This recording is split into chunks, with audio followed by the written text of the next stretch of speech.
कात्यायनी माता की कथा।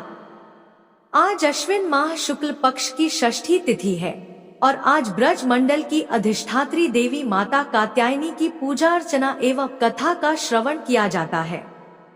कात्यायन ऋषि की पुत्री होने के कारण इन्हें माता कात्यायनी के नाम से अभिहित किया गया है।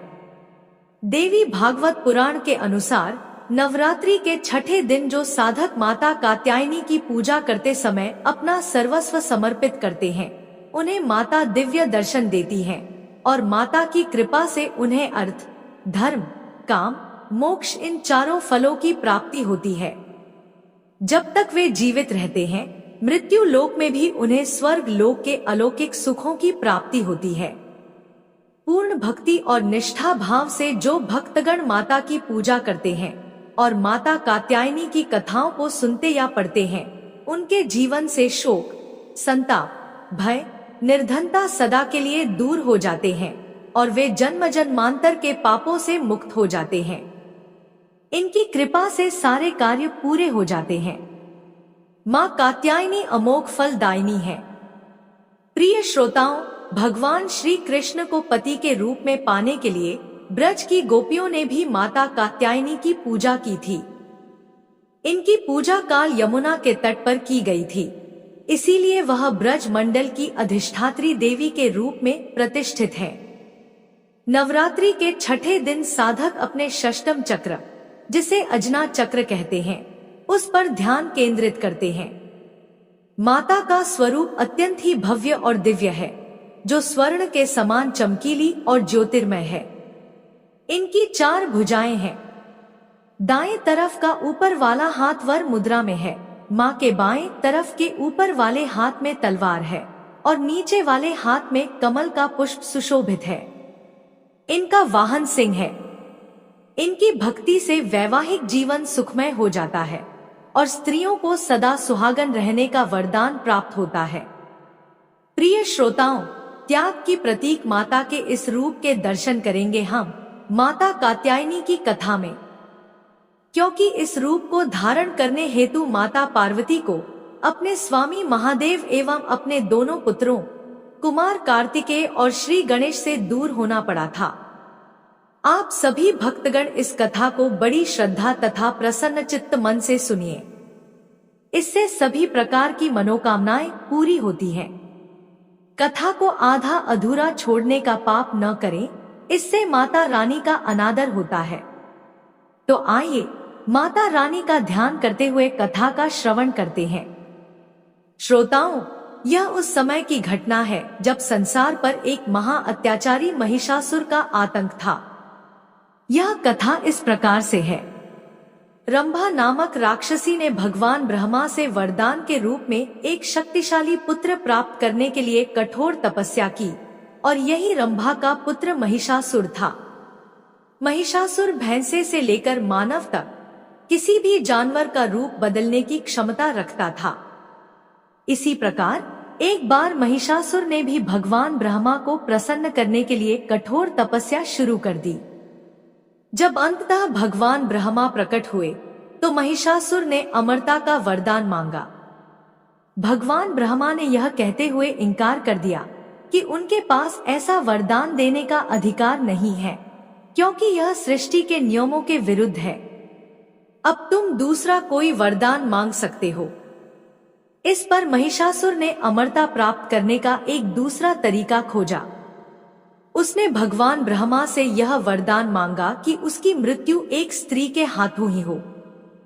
प्रिय श्रोताओं, महिषासुर सोचता था कि स्त्री एक अबला और कमजोर है, उसके पास इतनी शक्ति कहां से आएगी कि वह उसका वध कर सके। इसलिए उसने ब्रह्मा जी से ऐसा वरदान मांग लिया और ब्रह्मा जी ने भी उसे तथास्तु कहकर वरदान दे दिया। अब ब्रह्मा जी से वरदान प्राप्त करने के बाद महिषासुर निरंकुश हो गया। उसका अत्याचार और भी बढ़ गया। उसने समस्त देवताओं पर आक्रमण कर दिया और भगवान इंद्र से उनका सिंहासन छीन लिया। इंद्रलोक पर उसने अपना अधिकार जमा लिया। इस प्रकार महिषासुर का अत्याचार शुरू हो गया। उसकी क्रूरता को रोकने वाला कोई नहीं था, क्योंकि उसने तीनों लोकों में कहर बरपा रखा था। इंद्र ने अपना सिंहासन खो दिया, यज्ञ एवं पूजा पाठ बाधित हो गए और सृष्टि में सर्वत्र असमंजस स्थापित हो गया।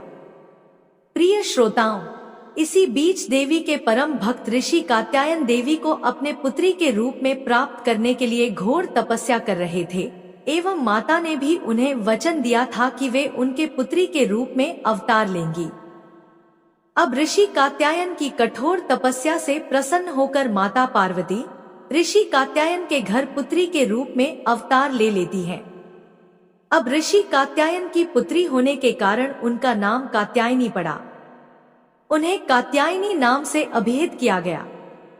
इधर महिषासुर के अत्याचार से सभी देवी देवता त्राही त्राही कर रहे थे। इस प्रकार वे ब्रह्मा, विष्णु, महेश तीनों देवताओं के पास गए और तभी तीनों देवता मिलकर कात्यायन ऋषि के आश्रम पर आए। उन्होंने माता कात्यायनी से विनती की कि वे महिषासुर का वध करें और देवताओं का कल्याण करें। देवताओं की यह दुर्दशा देखकर माता कात्यायनी अपने सर्वशक्तिमान सिंह पर आरूढ़ हो गई। इस प्रकार सभी देवताओं ने अपने अस्त्र शस्त्र, सभी शक्तियां उन्हें प्रदान की।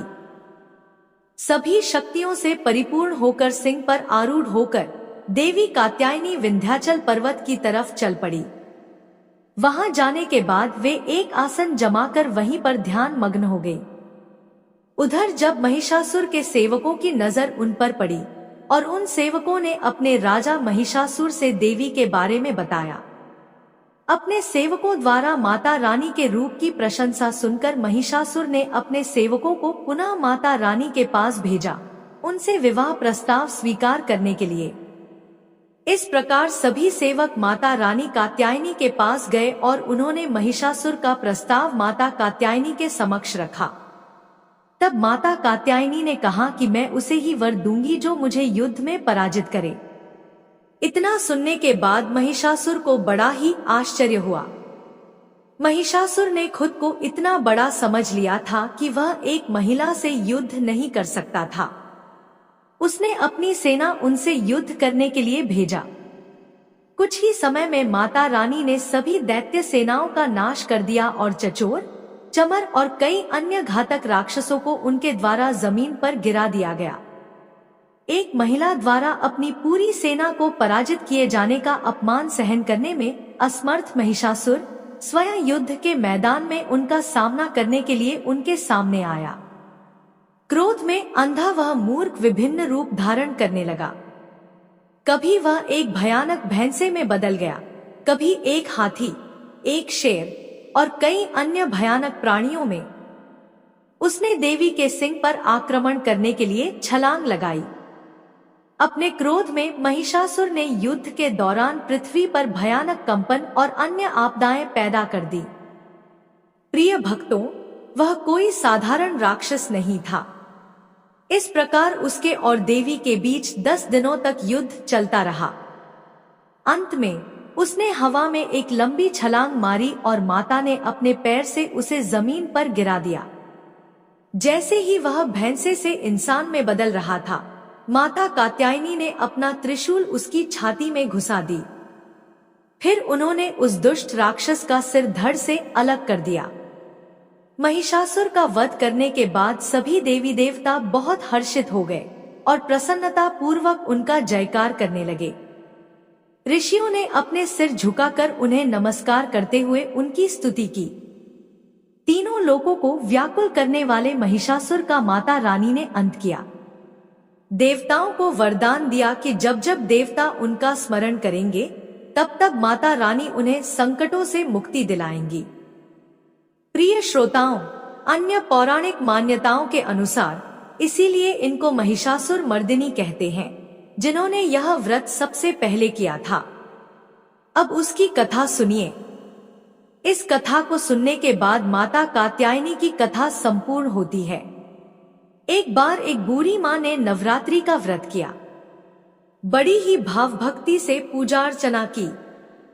उन्हें वृद्धावस्था में क्या बाधा थी, वह तो अपने पुत्रवतियों की सुख सुविधा के लिए व्रत किया करती थी। वे दिन भर कठोर मन करके अपनी प्यास को रोके रही और दिन में ब्राह्मणों को मिट्टी के पात्र में भरकर पानी और ऋतु फल दान दिए। दोना भर भर के चीनी और दही वितरण किया। उन्हें गर्मी के कारण बहुत बेचैनी हो रही थी। इस कारण वे बहुत देर तक पानी में पड़ी रही, मुंह धोती रही। तब कहीं थोड़ा बहुत धैर्य बंध पाया। धूप तो तेज पड़ ही रही थी, इस कारण बार बार मुंह सूख रहा था। बहुत बेचैनी हो रही थी। एक तो बुढ़ापा और दूसरा यह भयंकर गर्मी। वृद्धावस्था की स्थिति तो कुछ दूसरे ही प्रकार की होती है। जैसे तैसे रो धो करके दिन कट पाया। अब पहाड़ से रात सामने थी।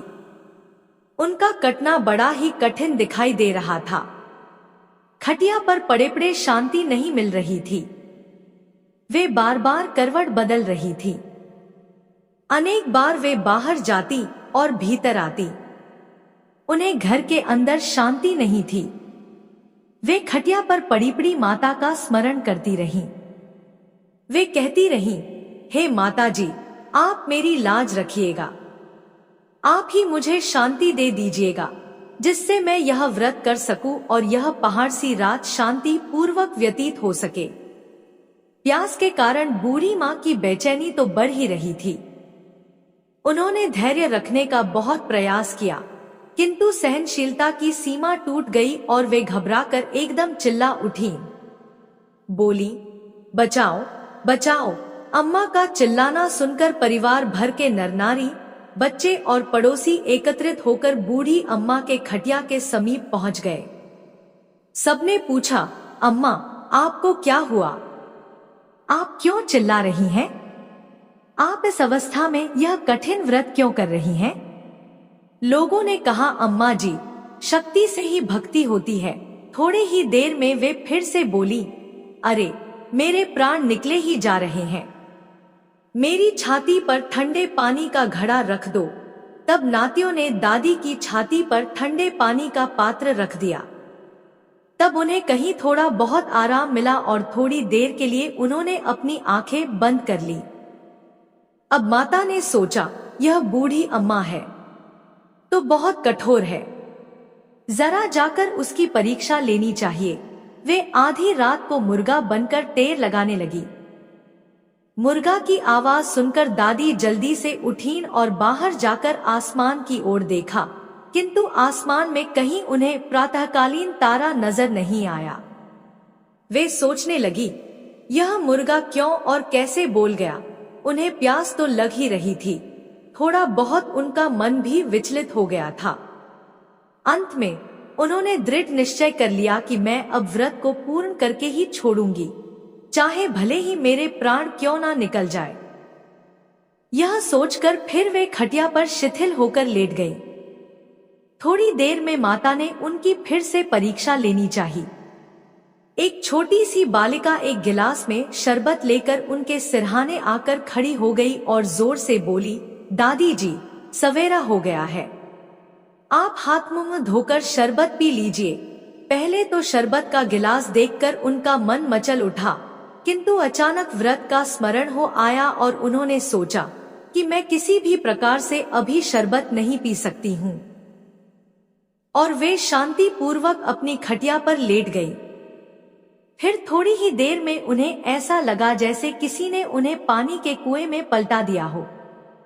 वे बड़ी देर तक हाथ पैर चलाती रहीं, किंतु उन्होंने अपने मुंह में एक बूंद भी पानी जाने नहीं दिया। वे दृढ़ता पूर्वक अपना व्रत पालन करती रहीं।